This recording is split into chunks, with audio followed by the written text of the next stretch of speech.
Today, we wait by the mailbox of the proving grounds, waiting for the mailman. The world's in danger. A crazed warlock's going to destroy the world because he feels he's loathed, but we love him. He's such a good warlock. We have no idea what he's doing, so we're mailing him a letter to tell him that he is beloved, and we have to have it mailed because, good lord, he lives in a deadly tower. How the hell are we going to get through that? And enter the game, Warlock's Tower. Tim, the mailman, has been sent to deliver a letter to the Warlock, who has decided to destroy the world because he feels he is loathed, but the world cherishes him. So Tim is delivering a porn letter to show that he is cherished instead. Warlock's Tower is a very retro throwback. If you grew up on the original Game Boy, you will find very nostalgic feel, as the game is black and green with many shades of green illustrating the color and shapes of characters, and it really feels very fitting because the Game Boy, the original Game Boy, was packed filled with puzzle games. One of the type of genres that were very popular on the little handheld. After all, Tetris was one of the best-selling games on the damn thing for a reason, you know. Now, this title is a puzzle game in its own right, which is why it's fitting. Now, how this game kind of works is, it kind of reminds me of box-pushing games, but it's not really a box-pushing game. What it is you have a set amount of turns every stage, and there's 100 total stages, though you don't have to do all of them to get to the end. But if you want to complete the game 100%, you know, you got all the extra stages you can find on alternate paths and secret areas. But how the basic concept of the game works is, each floor drains your life, and you have certain amounts of life you can use to move. There are gems that give you life, and they override your current life. There are 3 and 5 gems.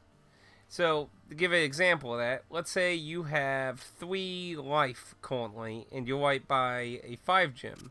When you go on the 5 gem, it doesn't add 5 to your total life, it overrides it with 5. So you have to be strategic on how you collect the gems and go about solving the stage. As the initial early segments of it are about moving, it starts becoming about much more, as it becomes required to understand more and more mechanics as you go through the game. You'll be introduced to new mechanics, monsters, and obstacles as you progress through the game. Jars, levels, gates, keys, including another character that you have to team up with on certain maps, switching between the two to solve the room. You'll be introduced new monsters, zombies, slimes, flying eyeballs.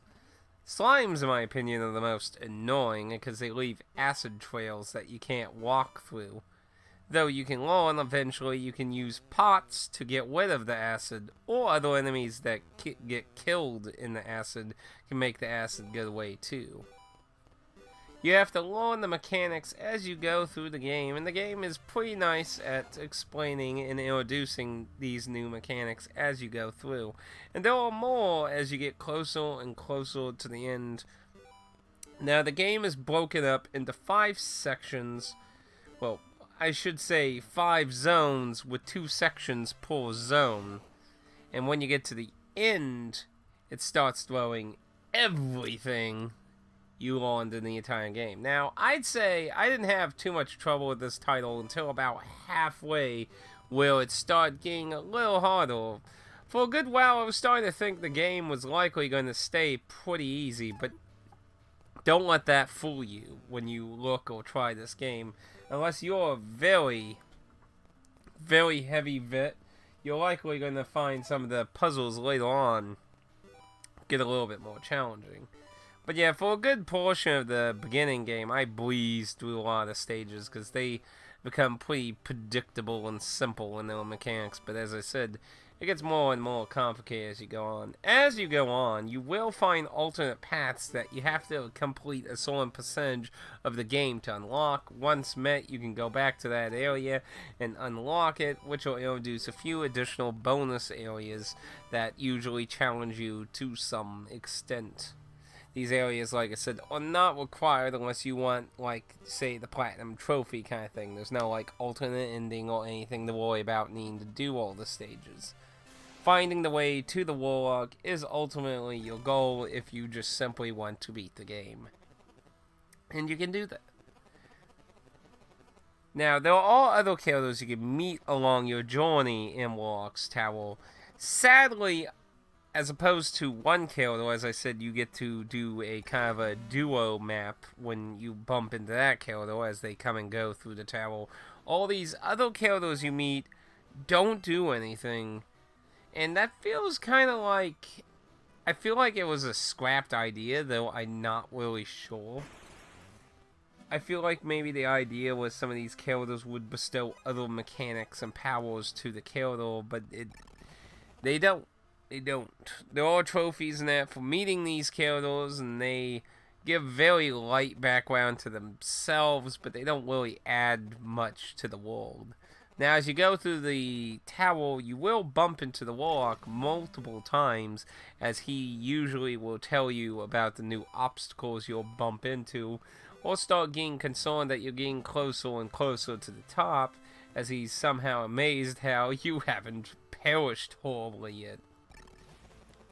Now, this is definitely what I would call a pick up and play type game for the on the go. So it is on mobile and Switch, and those platforms I feel like are the best suited for this game. I don't think it's a coincidence that the game uses a very Game Boy aesthetic, as I feel it is right home when it comes to its portability, making it a little bit more iffy when it comes to viewing it on a console as the Xbox or on PlayStation 4. So it's a little bit more weird in that sense. But you could do remote play. As limited as remote play would be for you little Vita, but hey, that's an option. I actually like the Warlock's Tower. I recommend it if you're looking for a good puzzle game. And if you happen to be like a trophy hunter that looking for easy platinum or full set of achievements, the game fulfills that role as well, because it being a puzzle game and in the age we live in, it is very easy to just look up all the solutions for each floor if that is something you desire. Personally, I don't really understand that mindset with trophy collecting.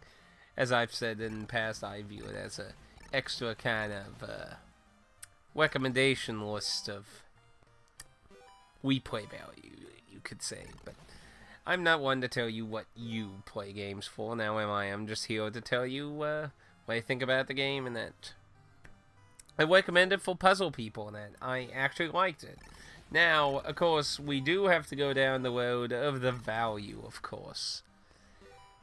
The value of this game is where that part gets subjective. Of course, as usual, this is a physical copy that I'm playing from Red Arts Games. Now, the Red Arts price tag is around $24.99, or if you go through Video Games Plus, which is $34.99 Canadian, which translates to about $28 American, because you gotta keep in mind, Red Arts is a European company. The price tag is a bit, hard to justify, as a lot of these smaller games can be. Especially when you look at the digital price, where on all but 2 platforms it's $4.99, but it's $9.99 on Steam, and it's $1.99 on mobile. What would I give this value of this game, though? I think $5 is an excellent price for this game, which means on all the consoles, PlayStation, Switch, and Microsoft are, in my opinion, right on the dot on the price. I feel like it's overpriced on Steam, because as much as it's a really nice puzzle game, in my opinion, I do feel like you're not going to benefit as much on the PC end, unless maybe, I guess, if you throw it on a laptop, I guess, in that sense, you can benefit from the portability on that. There is currently no DRM-free version, though it is listed on itch.io as a game on their website, which is a DRM-free website, but it's not for sale on there. There is a comment on there asking about when it's going to go on sale, and it's 3 years old when they said soon. So I would assume it's safe to say that plans for that were dumped. However, I did contact the creator on Twitter, and if I happen to get a response to that by the time I put this video together, then I will put that in the video. But definitely, I would recommend this as a good Switch title to get. Physically, it's only available on PS4 through Red Art Games. Probably likely won't get a physical version, at least not by itself. I could see this kind of game being something like the Pigeon Dev collection kind of thing, if the dev has enough games to do something like that. It is a nice little game, in my opinion. It's not there for deep lore or anything, but just the puzzles. So let's get into the spoilers. So what is there really to spoil in a game with very minor story? So you get to the end, whether you did every single stage or not, you'll get to the end and the Warlock will challenge you to chase him around the room. Now, what's interesting about the 5th zone is the game changes. The core concept that you're introduced in the game is removed from the game in the 5th zone. You no longer have your life drained from you. The Warlock claims at the beginning of the zone that his course doesn't affect this high in the tower. So now you can move as much as you want, but this introduces more challenge as more monsters and obstacles are put in your way. In some stages, even though you have infinite movement, may not give you such turns, as many may end up just being killed by the monsters of that by wasting their turns frivolously. It's an interesting twist on the game, you know. The life system is literally the first thing you're introduced to, and it's tossed out the window in the 5th zone. But in the final matchup against the Warlock challenges you to chase him among his womb. And every time you catch him, the womb reshapes the obstacles of what's in your way. And it truly, truly does challenge you to get around all these obstacles to keep getting to the Warlock. But you'll get to the Warlock one last final time after you survive the horrible, deathly rounds and monsters to get to him. And the Warlock will reveal what he's been up to. So the Warlock tells you he had no plans to destroy the world, but he wanted to pass his magic on to someone. And, well, that was the point of his threat to the world, to get people to come to the tower to test them. And you succeeded. Like a Will Wonka's child, you inherit the Warlock's tower. As the Warlock leaves his hat behind for you, you claim it, and Tim the mailman gets the letter delivered to himself, the new Warlock. And the game ends there. Not a deep and amazing story at all by any means or anything. But it is a nice, charming, simple little game. I can recommend getting it digitally. It's a cheapo game. It's not something that's super expensive. I definitely think this is best on mobile and the Switch, in my opinion.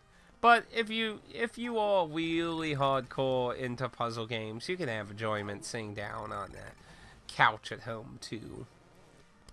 I recommend it if you love puzzles, like I said. But other than that, it's a simple little game, and that's all that is really to it. So until next time, be careful out there. Who knows what dangers lie back in the world now that the Warlock slumbers.